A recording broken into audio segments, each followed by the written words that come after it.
Hello everyone, thank you very much for coming to our online public exhibition this evening. My name is Joseph Baum and some of you will have already met me or spoken to me over the last few weeks. Just before we get into the detail of the proposals that we will be presenting this evening, I'm conscious that some of you might not be used to an online exhibition, so I just thought it would be helpful to explain a bit more about the software. Firstly, on your right, you will see a small icon. If you click on that, you will be able to go into full screen mode. This will help to maximize the amount of space and allow you to see the proposals. Once you've done that, the second thing, of course, is to say that we want to receive as many questions and comments as possible this evening. With the software that we're using, questions can be submitted using the question mark icon on the right-hand side. Please send through as many questions as you would like.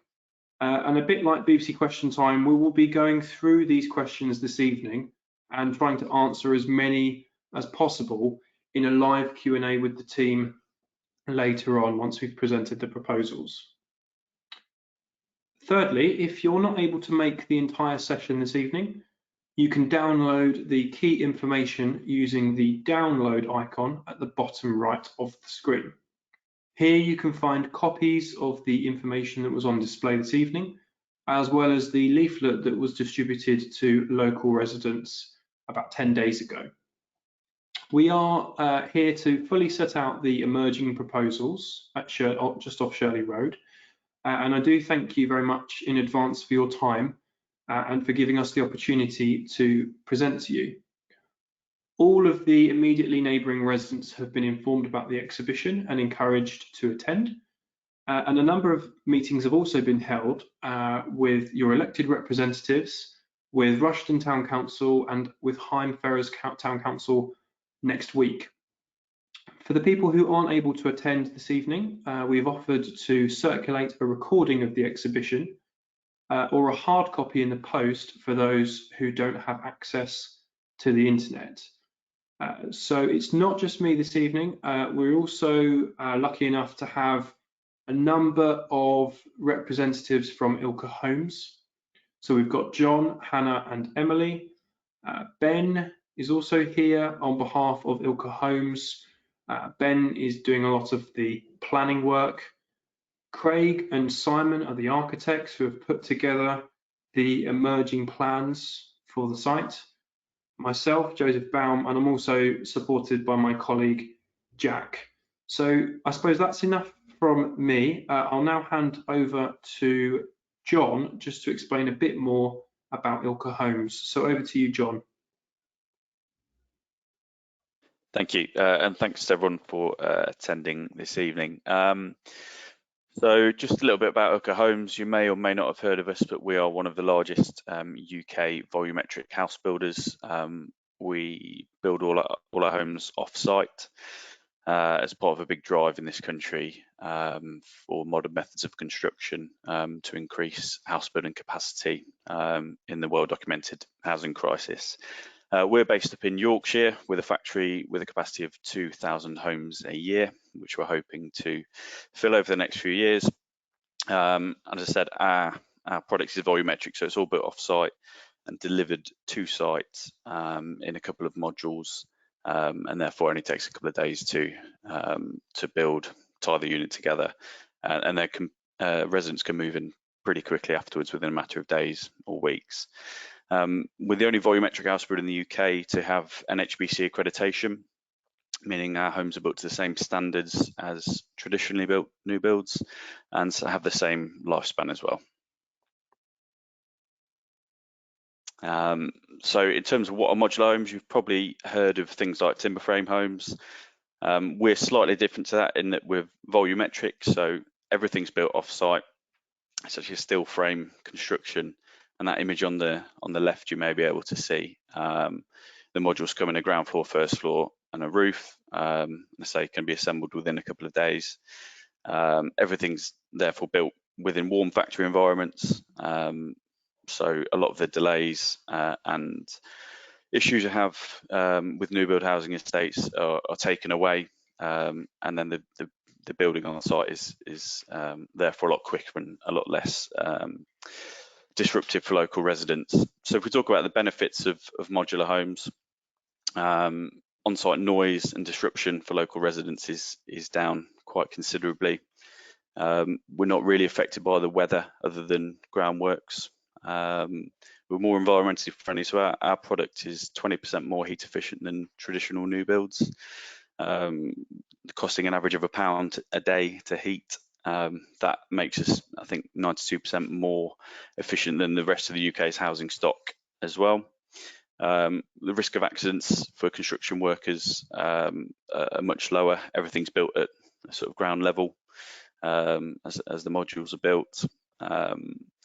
And in terms of the structure, the homes are actually a lot stronger and a lot more rigid than a traditionally built home. They travel down from our factory down the M1, and they're fully built. The kitchen's built, the bathrooms in, tiled, plumbed, plastered, painted. So yeah, very structurally sound. In terms of local residents, you'll have a much reduced frequency of vehicular movements. The houses come, as I say, in 2 or 3 lorries. So you won't have materials other than the groundworks importing and exporting material, and the waste is significantly less than traditional new build. We're about 4% at the moment waste, with a driver to get that down to 2. And I guess the biggest one is the construction time. So we will build somewhere around 10 to 12 houses a month. Traditionally, you're more sort of 3 to 5, which would put a construction period of about 12 months on a site like this, compared to 30 months if it was a traditional house build. Okay, I think that's all from me. So pass over to Ben. Yeah, good evening, everyone. Yeah, as Joe introduced at the start, my name's Ben Cook. I'm from Pegasus Group. We are the planning consultants appointed by Ilke Homes in respect of this site. As you can see on the screen in front of you, that's a satellite image with a red line around the site that we're discussing this evening. So the site is known as Shirley Road. It's located approximately half a mile north of the town centre, which you can just see at the very southernmost edge of this plan. The site is, whilst it is located within Rushden, it is very close to the border with Higham Ferrers. The site itself is predominantly greenfield, although there is a small area of brownfield land located within the very centre of the site. And the site area itself extends to just over 3.5 hectares. Moving forward, the site is allocated for a minimum of 150 new homes within the Rushden Neighbourhood Plan. The Neighbourhood Plan was prepared by Rushden Town Council and was initially drafted way back in 2013, progressed through to independent examination in 2018, and then was subsequently adopted in the summer of 2018. Ilke Homes has a controlling interest in the majority of the land area allocated in the neighbourhood plan, although there is a small area of this land that is currently not within Ilke Homes control, and I'll touch on that a little bit later on. The site is one of 6 that's allocated in the neighbourhood plan for residential development. You can see those illustrated on this plan, which is an extract from the neighbourhood plan proposals map. And I appreciate the text in the key there is probably too small to read, but the red polygons, the red shapes, are the allocated sites within the neighbourhood plan. And the site that we are discussing today is just to the northeast of the town centre. Joe, if you could wave across it with the cursor. Yeah, that site there where the cursor is currently moving. So yes, within the neighbourhood plan, there are 2 policies that effectively govern the site. The first of which is policy H2, which simply identifies the site for a minimum of 150 new homes. It's referred to as Site C, Shirley Road. And the subsequent policy to that is policy H3, which sets out in a bit more detail what is anticipated to be delivered from the site. And so that includes providing accommodation for older persons, providing an appropriate vehicular and pedestrian access, ensuring that ground conditions have been investigated and any remediation required is undertaken, providing publicly accessible open space and a well-connected network of footpaths, and lastly, as I mentioned, a minimum of 150 new homes. Moving on again, this image is the draft master plan for the site, and I emphasize the word draft. This is the preliminary layout that was prepared by Ilke Homes for the purposes of engaging with East Northants Council, Rushden Town Council, Higham Ferrers Town Council, and of course yourselves this evening. As part of our ongoing discussions, we have received comments in respect to this layout that we are in the process of taking on board and actioning. And I'm sure the same will be true from tonight's presentation. I'm sure we will be receiving comments either from yourselves via email or in the questions section. So yeah, just to stress, this is a preliminary layout only, and we are very much on board with taking residents' comments on board. But as you can see, this master plan includes access from the north of the site via Prospect Avenue. There is a central spine road that effectively runs through the centre of the site, with secondary and tertiary streets branching off of the central road. Public open space is included in the southwestern corner, and there is also a public footpath proposed to be inserted along the eastern boundary of the site, running right from Prospect Avenue in the north through to Shirley Road in the south. And this is effectively being highlighted by the cursor moving across the screen now. This footpath is effectively the formalisation of what is understood to be an existing informal footpath that's used by residents, or has been used by residents in the past. So we're keen to include this within the proposals and effectively just formalise it, make it safe, secure, appropriately lit, etc. So it can continue to be used in the future. Some of the key features of the proposal. So there's 135 new modular homes to be proposed on the site, 100% of which are to be delivered as affordable housing. I'll come on to exactly what that means shortly. In terms of the type and size of the houses on site, the layout currently shows 47 2-beds, 76 3-beds and 12 4-beds. And this includes accessible accommodation for older persons. All the homes proposed are compliant with the national internal space standards, and these are standards that are prescribed by the national government, the minimum standards for the interior of properties, so to ensure that homes have a suitable living standard, essentially. As I touched on, the proposal includes the formalisation of the existing footpath link from Prospect Avenue to Shirley Road. It will also include ecological enhancements resulting in biodiversity net gain. And whilst I appreciate that this is a residential development of a predominantly greenfield site, the requirement to provide net gains for biodiversity is again something that comes from national level. And it is measured through what's called a biodiversity metric, which is effectively a measure to demonstrate a specific percentage of net gain.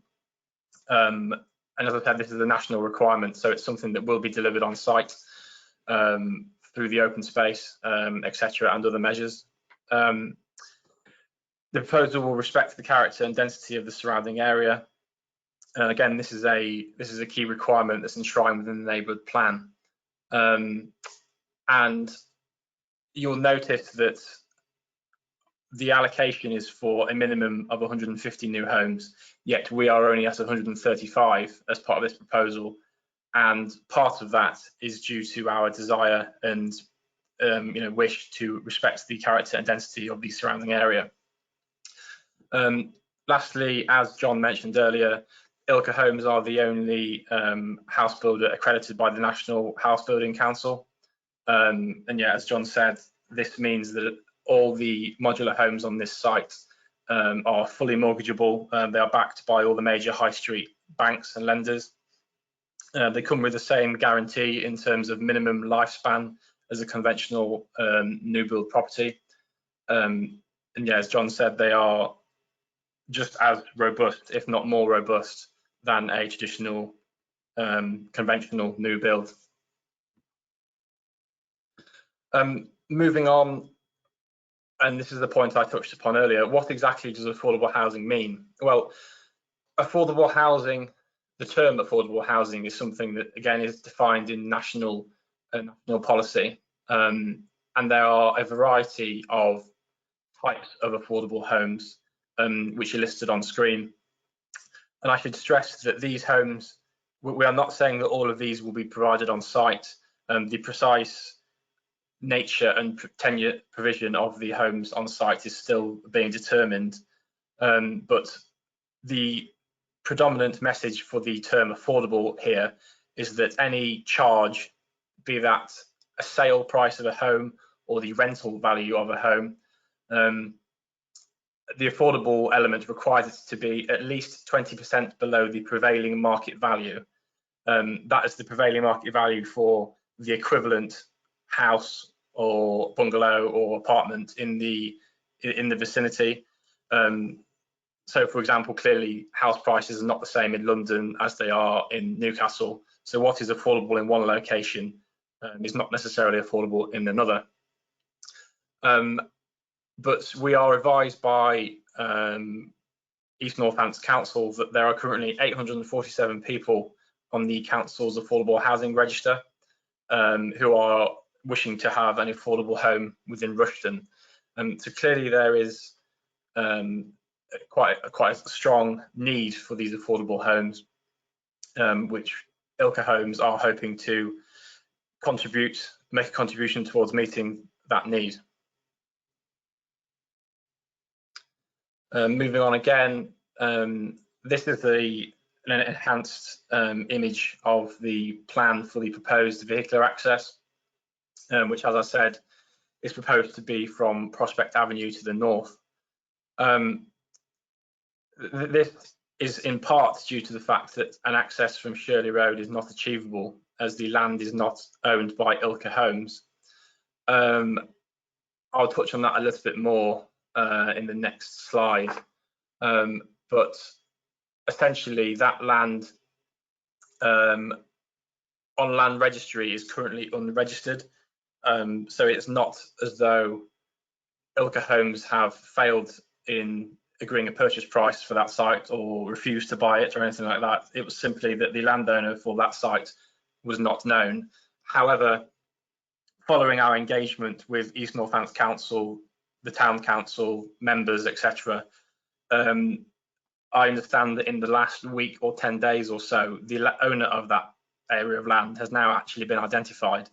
So Ilke Homes are now in the earliest stages of discussion in respect of that land. However, I must stress at this stage that that is the earliest stages of discussion, and there's no guarantees that that land will come forward via Ilke Homes.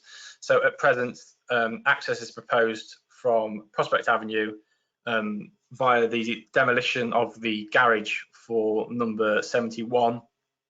And as you can see there, a new junction will be created, curving in between numbers 62 and 71. The various technical drawings for this layout are being prepared, but as part of any application submission, a technical drawing will be submitted which demonstrates that the access is safe, both in terms of visibility in either direction, as well as demonstrating that vehicles can safely be tracked around that junction, and that includes the tracking of refuse vehicles, fire engines, etc. So yeah, to demonstrate that access is safe and achievable for all. It's not illustrated on this plan, but again, as part of our discussions since we've begun consultation on this, it is also now proposed to include a new parking area for 71, which would otherwise have been lost through the creation of this access, but that's not currently shown on this plan, but that's something we are intending to include moving forward. Moving on again, this next slide is effectively an image, a photograph of where that access would go through. So the tree that's in the centre of that image would be removed, along with the garage that's just to the rear of that blue parked car, and the access would effectively would go through there, curve round that dwelling that you can see on the right of the image, number 71, and then access the site through there. In terms of the benefits of the scheme, as I've said, the proposal is for 100% affordable housing, and this is predominantly aimed at helping young families get onto the housing ladder for those who cannot afford a conventionally priced market dwelling, be that for purchase or for rent. However, there's also opportunities for people to downsize onto this site, as well as providing accommodation for older persons as well.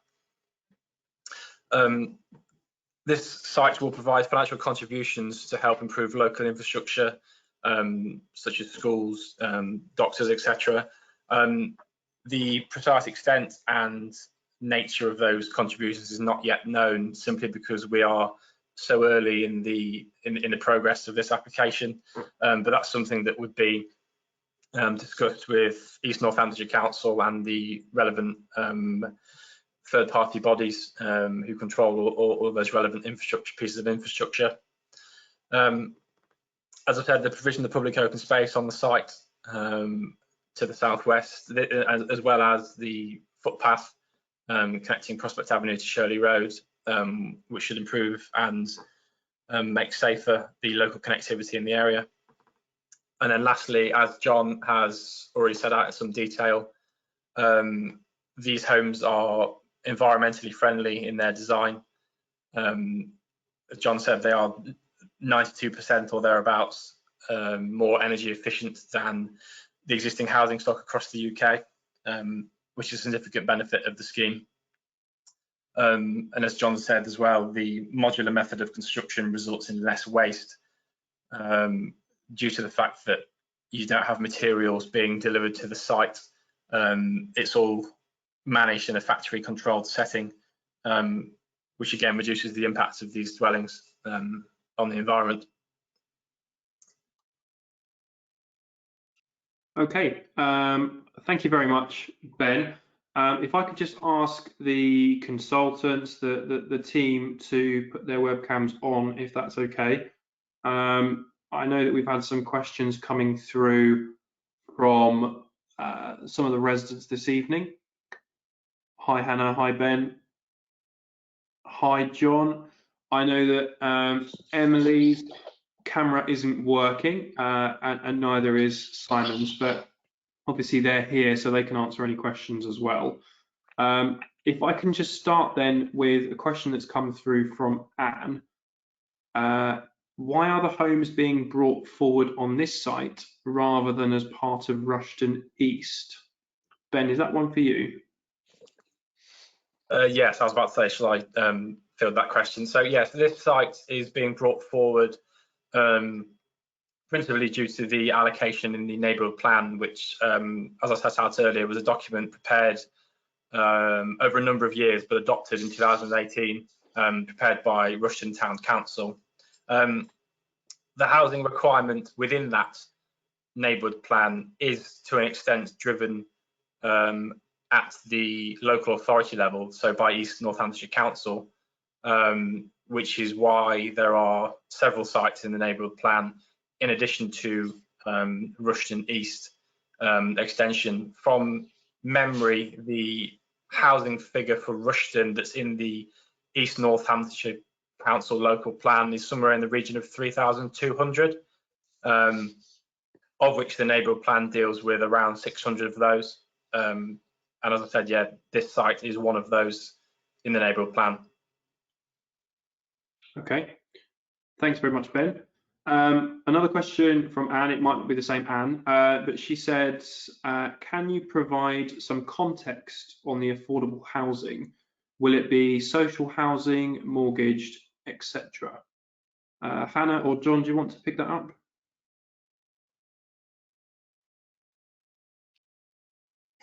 I can take a hand if you want. I don't mind. I don't mind, John. It'll be, sorry, it's to be agreed with between the sort of registered provider and the local authority, but there'll certainly be a balance on there and a mix of owner occupier tenures, including things like shared ownership, rent to buy, where people can staircase, and now with shared ownership you can staircase in, I think, 1% increments. And rental properties as well for those that can't afford to rent on the open market. So there will be a balance, and certainly a lot of ownership on the scheme. Okay, Hannah, do you want to add anything, or is John covered it? I was just going to say we've had a number of conversations, as Ben and John have alluded to, with the local council and town councils about what people would like to see in the area, and the aspirations of the local authority as well. So that's all being taken on board, and obviously we'll continue with our discussions with registered providers as well. Okay, so I think it's fair to say that at this stage we're considering all options, aren't we? Okay. Jane asks, what other sites have Ilk Homes worked on? Is there anything we can compare this to? So as a company, we've existed mainly as a manufacturer for the last sort of 3 years. The development team has came on board about 18 months ago when I joined, along with some others from the PLC house building world. So our first sites from the development side of the business are just about to get on site over in Drybrook, over sort of Monmouthshire, and another one hopefully in Hereford this side of Christmas as well. Across the country, we've built in all over. We'll have to come back to you on the closest one if you want to see some of the product somewhere near. I don't know that off the top of my head, but we've built to date about 350 homes across the country. So yeah, we can come back to you certainly with the closest one if you want to go and have a look. There's a fair bit in the press as well if you Google that. Okay. Other search engines are also available, aren't they? Yeah, so no, that's very good, and obviously it goes without saying, but every single question that's raised this evening, we will be going back to you with specific detail. Another interesting question, again, I'm not sure if we know the answer to this. How energy efficient are the houses compared to a brand new house of traditional construction? That's a question from Jason. So our houses are 20% more heat efficient. So it's EPC category B, and some of them are in A as our standard spec. So we are already at the new building regs that are about to come in. For anyone who's got any sort of knowledge of the code for sustainable homes, it puts us at about level 4 as a standard spec, and that's all due to the insulation and the build materials.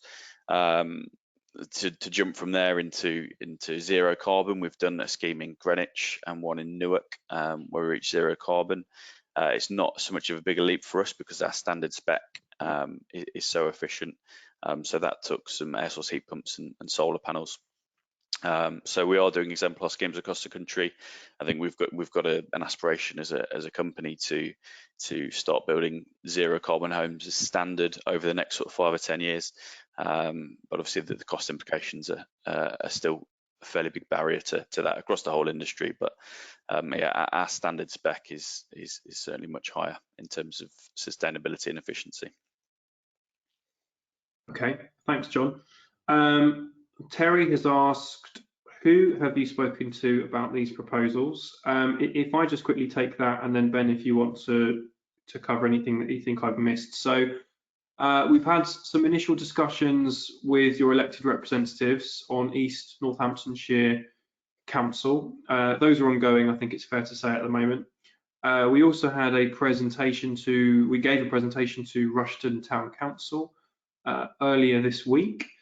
That was very constructive, and there was some really interesting feedback there that we're in the process of dealing with. And we're also speaking to Hyme Ferrers Town Council next week. And I should say this is all before we submit an application. So this is all things that we're doing before we submit. Ben, is there anything else you want to add on that? Only that we've also submitted a request for what's called pre-application advice to East Northamptonshire Council's planning team, which is effectively an informal submission, and which effectively allows the planning officers at East Northampton Council to provide their preliminary view and advice in the same way that members have provided their view, advice, etc. But East Northampton Council planning also consults elsewhere within the council. So, for example, their housing team, their environmental team, their flood risk team, etc. So a preliminary review has been sought from East Northampton Council, but that view, the written, we've had a meeting with them, but our written advice from them remains outstanding. So, yeah, as Joe said, consultation, discussions, etc., are all very much still live, and feedback is still ongoing. Okay. Well, thanks for adding that, Ben. A couple more questions, if that's okay. David asks, what parking will be made available on site? Parking is obviously a question that often comes up. Who wants to go on that one? I'll go again if you like. So all properties, I think, have got on-plot parking. I think there's an average of there's 2 spaces, I believe, for the 2 and 3 beds, and the 4 beds come with 3 spaces. I believe that's the policy there. So we're looking at some visitor parking on the road. It's all obviously aligned with Northamptonshire's highway standards. So we'll be liaising with them in terms of the exact numbers, but yeah, each property should have a minimum of 2. Okay. Yeah, sorry, just to add to that, yeah, John, exactly right. So the parking levels that we're proposing are effectively governed by the parking standards prescribed by the council. And yeah, John's correct. It's 2 spaces per dwelling, up to a 4-bed property, which has then got 3 spaces per dwelling. And yeah, there is also a visitor requirement, which from memory is 1 space for every 4 dwellings, so effectively 25% requirement for visitor as well. Yeah, as John says, we're looking to accord with that across the site. Okay, I think we've already covered this to an extent, but can you just confirm, Jason says, how long is it anticipated that the construction site will be operational? I think what Jason is asking is, how long will the construction last? So I think I sort of referred to this in the start in terms of the speed difference between our method of construction and traditional. So we've got 135 houses on there. Roughly the house building period will be about 12 months. There'll be some infrastructure works to begin with, some site clearance, roads, drainage, infrastructure, and a couple of months on the end of that as well. So realistically, as a total, you'll be looking at sort of an 18-month period where house building will occupy about 12 months of that. Okay, that's helpful. And then the final question, so this is from Anne Marie. What surveys have you done with regards to flood risk on the site? Ben, I'm assuming that would form part of the application when it's submitted, is that right? Yes, it would, yeah. So a flood risk assessment and drainage strategy is something that would be required as part of the planning application. And in terms of whether or not that's completed or not, or is underway, I will defer to Hannah or John, but I believe it is in progress, yeah. Yeah, the planning application reports are being undertaken at the moment. Okay, right, and then obviously, as I said, we will follow up individually with each question that comes through. Obviously, someone did ask how many people are on this call. We've got 66 residents, but as I said, this is being recorded, so as many residents as possible can see this exhibition and provide us with feedback. Okay, Ben, John, and Hannah, we don't need to see you anymore, so feel free to take your webcam off, and I will just cover the final part of this evening's presentation. So just on next steps, so firstly, thanks to Ben and everybody for your information this evening. I think whilst we do appreciate that not everybody will be in favour of what we're proposing, I think we hope that you found it useful this evening.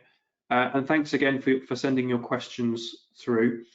As I said, for those who we weren't able to answer your questions, we will spend some time now collating those and getting back to you with as much detail as possible. Looking ahead to the next few weeks, what we're proposing to do is to receive feedback. Lots of feedback has already come through via the leaflets that went out. People can fill in a feedback form, which is available on the website, www.shirleyroad.co.uk. There's also a survey at the end of this exhibition, which is exactly the same as the feedback form that's on the website. So there are multiple ways in which you can send through the feedback. Only once we've taken the time to understand the feedback will we then look to submit a planning application to the council, and obviously you will be informed about that.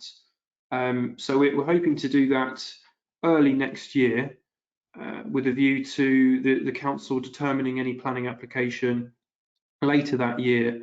And John has talked about how long the construction will take if the council does give the green lights to the proposals. So the most important thing now, if you can, is to fill in a survey. That will be sent to you when I end this presentation. Do keep in touch, do send through your questions, do email me, and all of those details are on the leaflet. So thanks very much this evening and take care. Bye.